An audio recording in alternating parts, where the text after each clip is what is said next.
Bonjour à tous. Ce matin, je vais vous présenter un article qui est paru dans le journal Euro-Intervention en novembre 2021, qui va traiter en anglais, Peripheral Intravascular Lithotripsy of Iliofemoral Arteries to Facilitate Transfemoral TAVI, a Multicenter Prospective Register. Comme vous l'avez compris, c'est un article qui va parler de la lithotripsie intravasculaire en iliofémoral pour préparer les axes iliaques, pour passer des gros dispositifs de TAVI.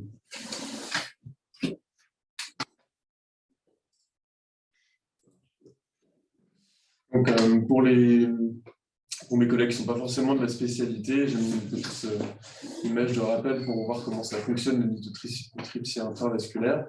C'est un ballon qui ressemble à un ballon d'angioplastie simple sur lequel il y a des petites sondes qui vont diffuser des ondes de choc ultrasoniques qui vont permettre de fragmenter les plaques de calcification qui sont dans les artères pour pouvoir avoir un gain de lumière et un gain de compliance de la paroi artérielle.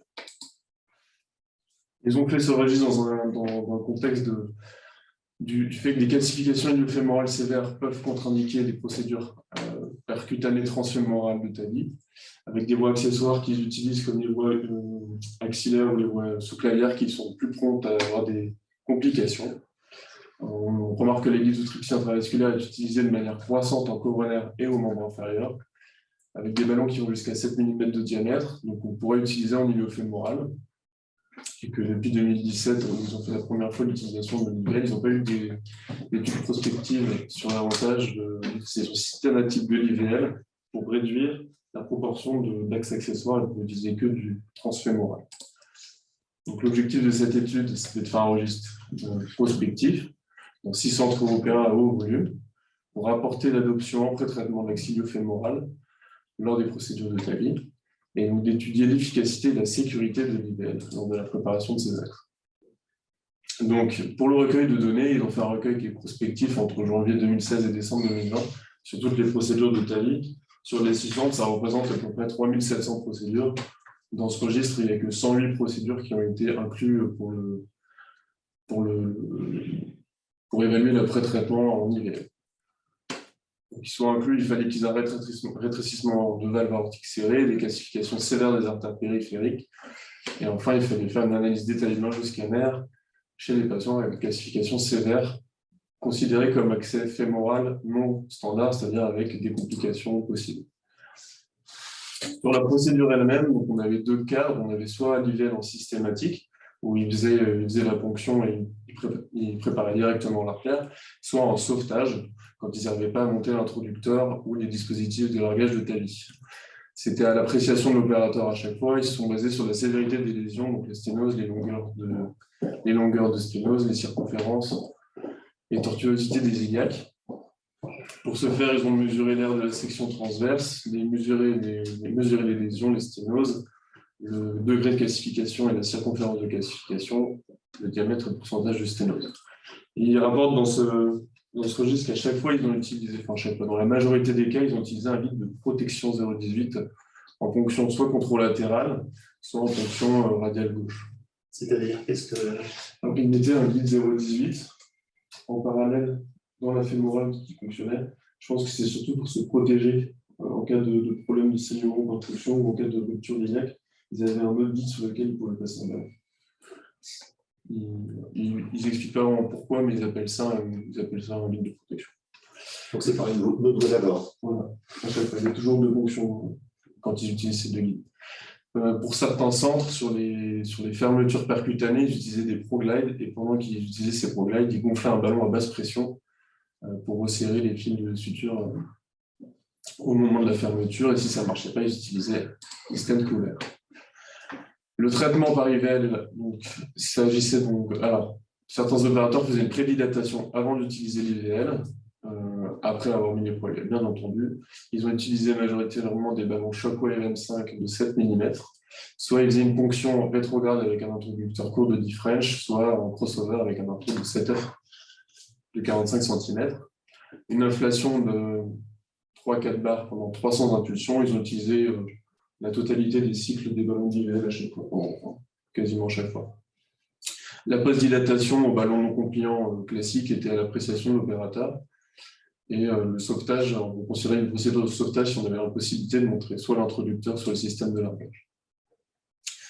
Pour rapporter les complications de l'IVL et de l'accès, ils faisaient une angiographie de contrôle pour tous les patients. Ils ont utilisé plusieurs échelles pour coter ces complications. L'échelle de VARC3, c'est une complication liée à la pose de la valve, qui nous intéresse un petit peu moins. On a aussi la National Heart, Lung and Blood Institute Classification de AF pour coter les dissections suite à la dilatation, et l'échelle de BARC pour les saignements en perfusion, que je vais vous détailler un petit peu après. Et il considère un défaut de fermeture, défaut de système de fermeture si on avait besoin d'un traitement alternatif pour l'hémostase. Donc, la classification NHLBI pour les différentes dissections, pour ceux qui ne la connaissent pas, et c'est toujours bien un petit rappel, on a soit le type A étant le moins grave, avec juste un petit trait de dissection qui ne reste pas après l'injection. Le type B, on a une vraie, soit en tracé parallèle, soit une double lumière, mais on n'a pas de persistance de produit de contraste. La type C, on a une extravasation de produit de contraste. En type D, on a une dissection spirale. La type E, on a un défect à l'angiographie qui reste présent. Et enfin, la type F, qui est la plus grave, avec une occlusion totale suite à la dissection. Pour la classification de BARC, c'est une classification que je ne connaissais pas forcément. Je l'ai, pour un peu résumé, le type 1, c'est enseignement, mais il n'y a pas de changement de clinique. Ça peut être juste une interruption d'un traitement anticoagulant ou un traitement anti-agrégant. La type 2, il y a un changement dans la prise en charge du patient qui peut être soit une hospitalisation, soit une surveillance continue, soit une surveillance plus rapprochée avec le patient qui est mis en USC pour le saignement. Le type 3A, on a un saignement avec une perte d'hémoglobine de 3 à 5, avec juste un traitement par transfusion.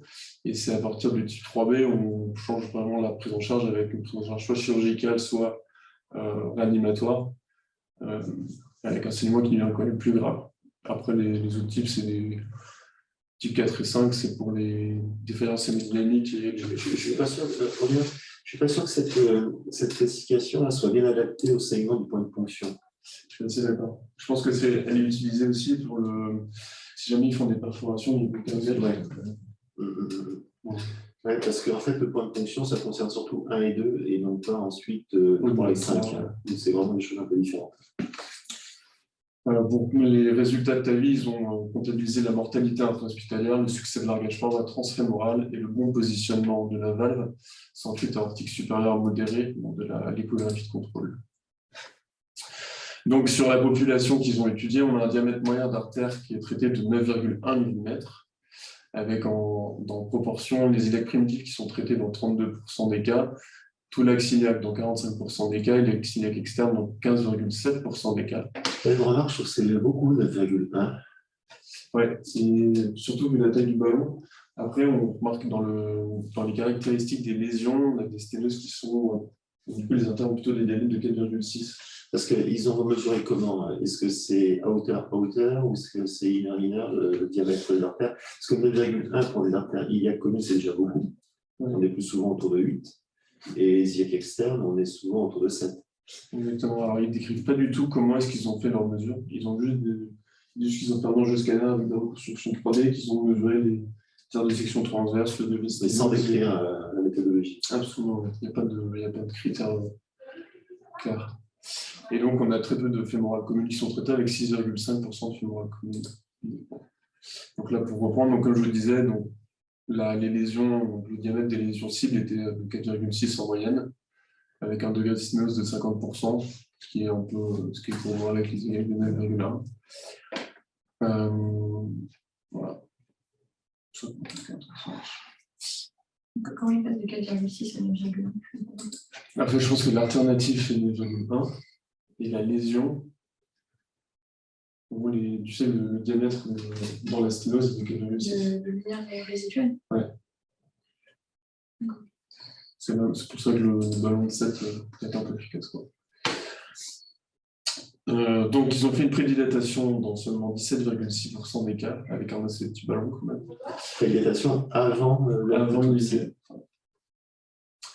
L'IVL immédiat a été fait dans 69,4% des cas et 30,6% de sauvetage, avec 85,7% de ballons de 7,60 pour l'IVL, avec une post-dilatation quand même dans plus de 50% des cas, à des diamètres de 7 et 8 mm, avec majoritairement du 8 mm.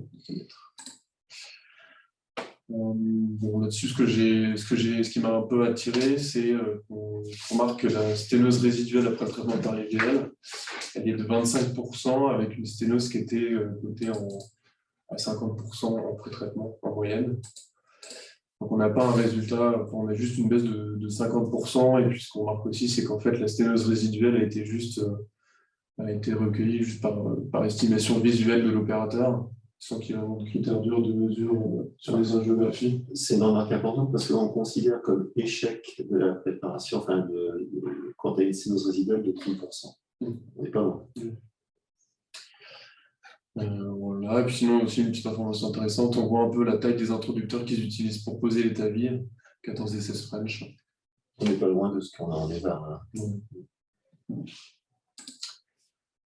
Les complications liées à l'IVL, on a eu une seule perforation de l'axe iliaque, de l'iliaque externe, pardon. On a eu 7 dissections, dont 3 complètes avec les 3 types F, qui ont nécessité une pose de 5 stents, 2 couverts et 3 nus.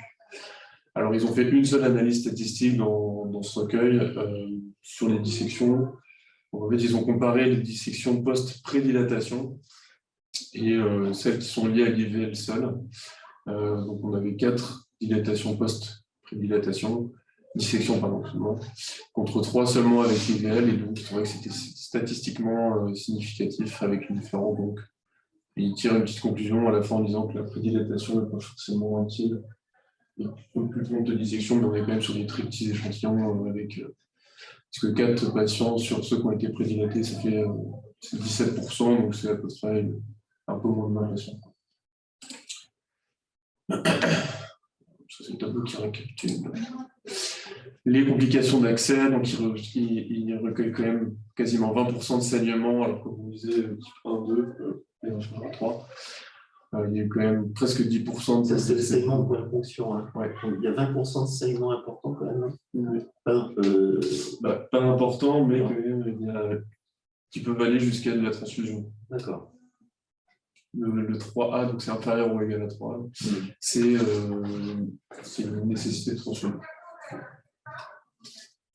Il y a eu à peu près 6% de défaut de système de fermeture, et donc en total, donc entre les 9,3% qui ont eu besoin d'un stent et ceux qui ont eu besoin d'une dilatation à basse pression au point de ponction, il y a eu 12% de traitement alternatif des stents. Attends, il y a quelque chose que je ne comprends pas là. Ouais. On dit qu'il y a 5,9% de défaut de système de fermeture. Oui, alors c'est vrai que je ne comprends pas trop non plus. Là, il y a 20% de saignement, il y a 9% de cas qui nécessitent un stent couvert et 12% de traitement de résultats alternatifs pour le système, pour l'approche de la voie d'abord. Ouais. Est-ce que c'est dans ces 5,9% ou c'est en plus? Est-ce qu'on peut pas dire que ce soit des succès de système de fermeture lorsqu'on a 20% de saignement? Oui, ils ne décrivent pas du tout. En fait, ils mettent vraiment juste ça dans le... Ils disent qu'ils ont eu 6 systèmes de fermeture qui ont bien fonctionné. Et après, ils nous relatent les saignements et ce n'est pas décrit dans les résultats. En fait, ils n'expliquent pas quels ont été les différents figures. Donc, en fait, les saignements ne rentrent pas en compte dans les systèmes d'échec du système de fermeture. Je pense qu'ils ont dû compter seulement, par exemple, ils ont remarqué que le problème était maligne. Ils ont considéré que ça ne fonctionnait pas.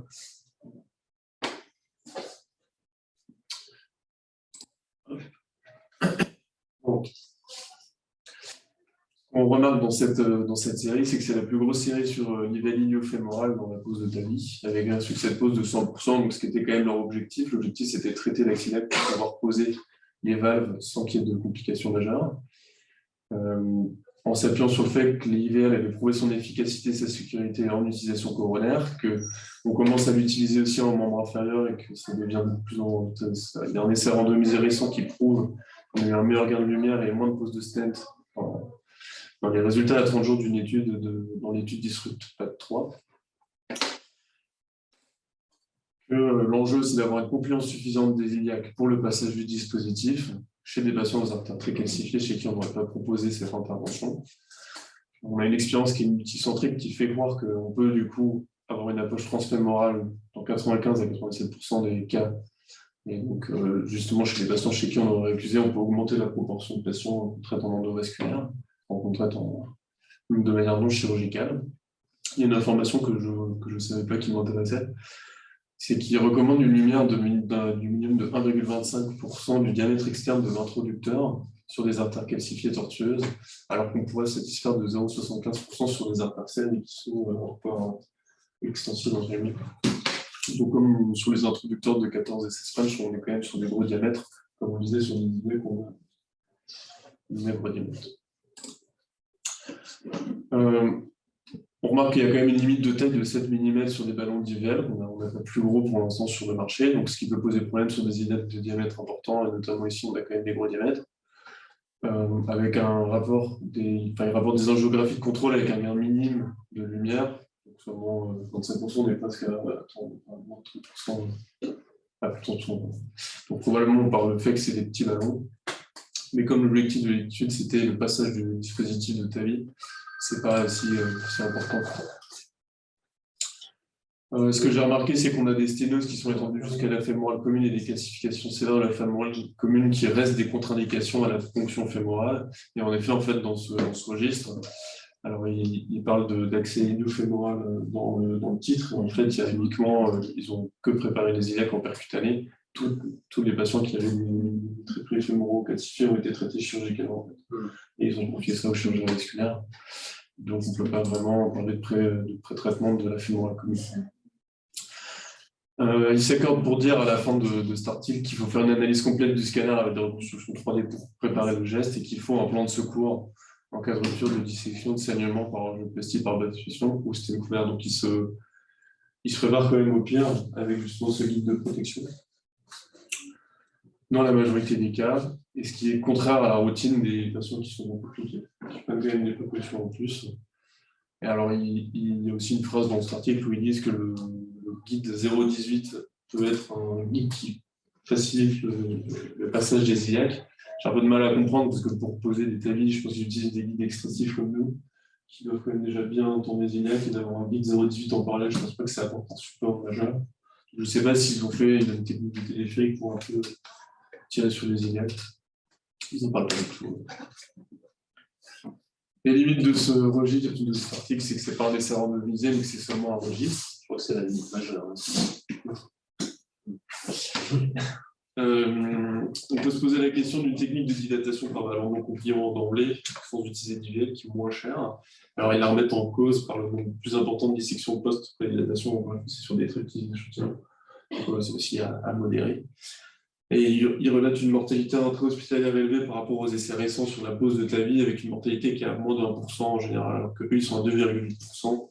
Mais ils considèrent que c'est lié au fait que c'est des patients qui sont plus sévères, de manière comme ces artériopathes.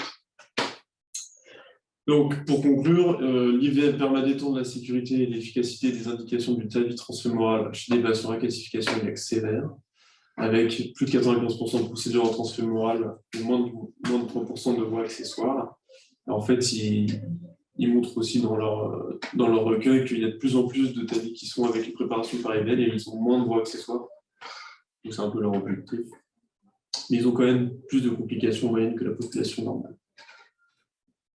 Donc comme c'est un article qui est de cardiologie interventionnelle, j'essaie de réfléchir un petit peu à comment on pouvait l'utiliser pour notre spécialité à nous. Je me suis dit que ça permettrait de réduire des contre-indications au traitement endovasculaire de maladies anévrismales par des problèmes d'accès sur des iliaques calcifiées, même problème avec les gros introducteurs de largage en erreur pour le franchissement des iliaques. Ça peut être une alternative à des techniques sur lesquelles on aurait mis du matériel comme le paving and cracking. Pour ceux qui ne sont pas de la spécialité, c'est quand on a des iliaques très calcifiées, on fait des dilatations, on pose des stents et on fait monter les introducteurs dans ces stents. Là, ça permet de s'affranchir de ce matériel. Après, je pense qu'il y a des études à faire dans le cadre du traitement des lésions occlusives, parce que là, c'est vraiment juste une préparation de passage de matériel. Ça peut être intéressant de voir dans la lésion occlusive symptomatique, pour pouvoir faire une analyse entre les symptômes, donc le périmètre de marche et la dilatation périnéale, parce que comme on l'a rappelé, Il n'y a pas un résultat, il n'y a pas un gain de lumière qui est très important, corrélé avec la clinique si en fait la compliance augmentée des artères permet un meilleur périmètre de marche. Enfin, on a remarqué dans ce registre, les complications les plus nombreuses sont celles qui sont liées à la ponction avec le saignement, mais pas au franchissement des lésions. Donc on n'a pas de. La complication sur l'accès fémoral commun, elle n'est pas vraiment étudiée, et en tout cas pas avec les VED, puisque la proportion de fémorales communes qui sont recueillies ont été abordées chirurgicalement. Donc là, je me pose un peu la question dans notre pré-traitement de la fémorale commune, comme à chaque fois, là, ils ont 2 guides en place. Est-ce que nous, on ne pourrait pas faire, on met aussi 2 guides en place, on fait un pré-traitement en crossover par IVM pour préparer une fémorale commune, fragmenter les plaques et potentiellement avoir des problèmes qui fonctionnent mieux sur des bandes artères un peu plus compliantes. Après, la question, c'est est-ce qu'en fait, qu'un traitement chirurgical du trépied, c'est pas plus rapide que de faire cette procédure en plus et voir si vraiment là, il marcherait vraiment mieux, même si avec la classification résiduelle. Certainement pour l'opérateur, mais peut-être pas pour le patient.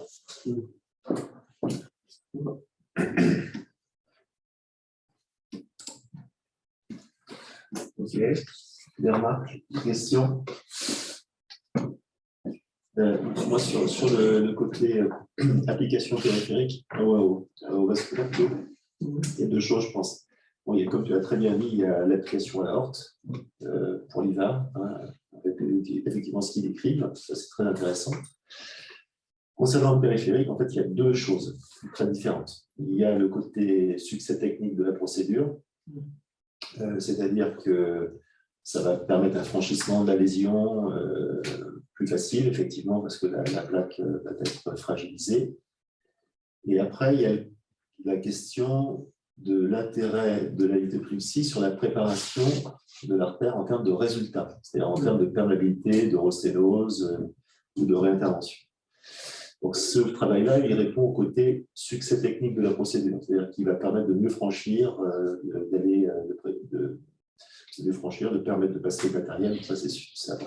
Ça paraît être un élément intéressant, même si effectivement le niveau de travail est relativement faible.